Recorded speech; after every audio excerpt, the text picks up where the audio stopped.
And what we are going to need for today's shoulders and arms session is you're going to need 2 yoga blocks if you can, or something like this. You can use 2 firm pillows, 2 shoe boxes, or 2 little piles of books. And this is going to be for an exercise called floor block. You're also going to need a yoga strap, a leather belt, or a dressing gown cord. If you are one of my clients, you may well have a wooden slant board. If you don't have a wooden slant board, the yoga block or thing that you have that is similar to this will work quite well in creating this kind of gradient. So we're going to try and stretch off our calves towards the end against the wall. Slice of wood, chopping board works well, something like that. But if you haven't got a way of creating this, it really doesn't matter, because you can just stand against the wall and it will give you a similar effect.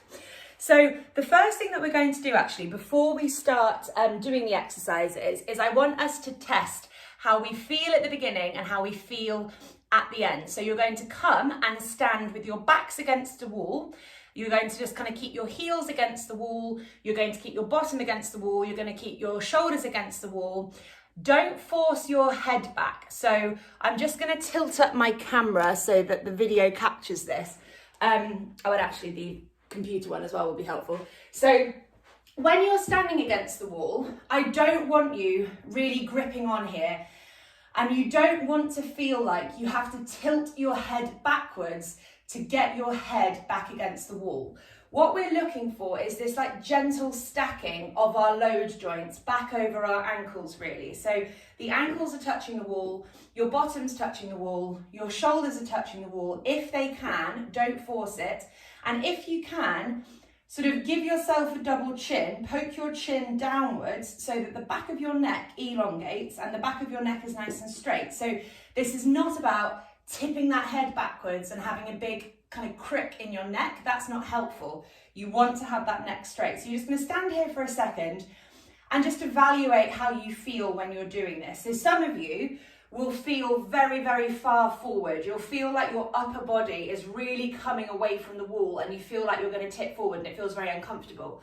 And that's because normally your lower body does a bit of a job in making you feel more balanced than you truly are. So if you're somebody that stands a bit like this, or the kind of opposite of that, you can be like sway back. There's different sort of variants of how this might look. But if your pelvis juts forward normally, your upper back probably comes forward. And then when you stand against the wall, because your pelvis gets shifted backwards to where it should be, the true stiffness through your upper back almost gets highlighted to you. And that's why you feel like you're almost falling forward. So it should be quite gentle and relaxed to stand like this. Take it in, and at the end, I want you to just notice if you feel any different. So I'm hoping that by the end of today's class, you're going to feel like you're stacking your body over your joints better. So come back away from the wall now, and the first exercise that we're going to do is we're going to do our a couple of sort of just normal shoulder exercises that we've done before on the floor to get things warmed up in that area. You're going to have a choice between, if you want to, you can just do static back. So if you're feeling like you want to be chilled today, you just find your static back position with a chair or your bed or the sofa, whatever you've got around you.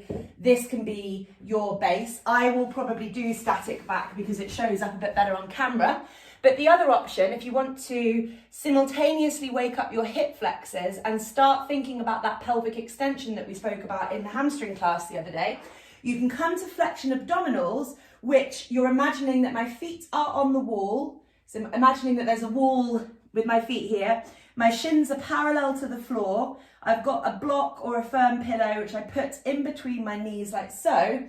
And for those of you who want a little bit more action, you're going to maintain a squeeze against the block with your feet against the wall like this. And what you really need to make sure of is that your coccyx, your bottom, isn't pulling up and away from the floor. You almost want to be like not fully close to the wall, but you want your knees to be about level with your rib cage, but you've got to make sure that you're peeling that spine fully flat on the floor. So you feel that your coccyx and your sacrum, the platy bit at the bottom of your spine, are flat on the floor and the hinge is happening at your hips. So for you guys, you're probably going to feel quite a big burn in your hips as you do this, and you're going to have your feet on a wall. But I'm going to do static back just because it's a bit better for the camera. So we're going to do, just to start with, We're going to come to our goalpost position. And actually, I'm just going to shift my video camera down slightly. So we're going to come to our goalpost position like so. And remember, if you feel any tension in your neck here, you can put your head on a pillow or a block. So ideally speaking, we'd like it to be that you don't need a pillow or a block. But if you're very tense in your upper back and your neck, you might need to give your body that support to begin with. But hopefully as the weeks go on, you'll find that you can allow your head back to the floor, and that's giving you that elongation of the spine. So having an elongated spine is very important when it comes to trying to build strength into a more functional shoulder position. So we're going to bring our hands to the side, elbows out, directly out of the shoulder girdle at 90 degrees. Hands are active in fists, so you're trying to wake up all the muscles in your hands by giving them a good squeeze in. And you're imagining your shoulder blades, which you might hear me call scapula, so I kind of use the term in the terms like interchangeably. You are squeezing your shoulder blades back and down behind you.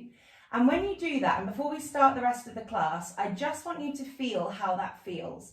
So you can feel that when you squeeze your shoulder blades back and down behind you, they're really far away from your ears, and the middle of your shoulder blades are almost touching. This is a movement that we are going to replicate in lots of the exercises that we do today. And it's important that you understand that movement and that feeling, so that even if your body's in a different position, you still understand what I mean when I'm telling you to squeeze your shoulder blades back and away from your ears. So you can feel here that your neck should be fairly relaxed, the shoulder blades are far away from your neck, and the work is happening around your shoulder blades rather than anywhere else. And now what we're going to do to start with is just squeeze, hold and release our shoulder blades together. So you might notice that there's a little bit of movement going on through my elbows and my hands, but it's not my elbows and my hands that are initiating the movement. It's the muscles in between my shoulder blades, called my rhomboids, that are pulling my shoulder blades together, holding it for a second and then letting go. So I know we quite often start with this one when we're doing shoulder exercises, but I just think that the principle behind this is really important, because the issue that most people have is that they are locked in a position where their shoulder blades are sort of curving round in front of their body in protraction. And we want to teach your muscles and your shoulder blades to get back behind you into retraction. So lots of people have impingement issues in their shoulders because they can't get their shoulder blades away back and down behind them, which is basically where they'll kind of sit comfortably, and it will allow your arm to move without there being wear and tear in the shoulder girdle. So just keep going through these for me, just really get those muscles on each side of your shoulders kind of working. I can definitely feel that my right side is kind of switching on a bit faster and a bit more readily than my left side is. And I know that I always say it, but I have to caveat that your shoulders most of the time are not going to get any better until you fix your foundations. So just think about this like an architect building a house. If you build a house with no foundations, on sand and with rubbish materials on the bottom floor, there is no point spending loads of money on the roof and fancy windows, because the house isn't going to hold itself up. And this is the same with shoulders and neck. So I get asked all the time, how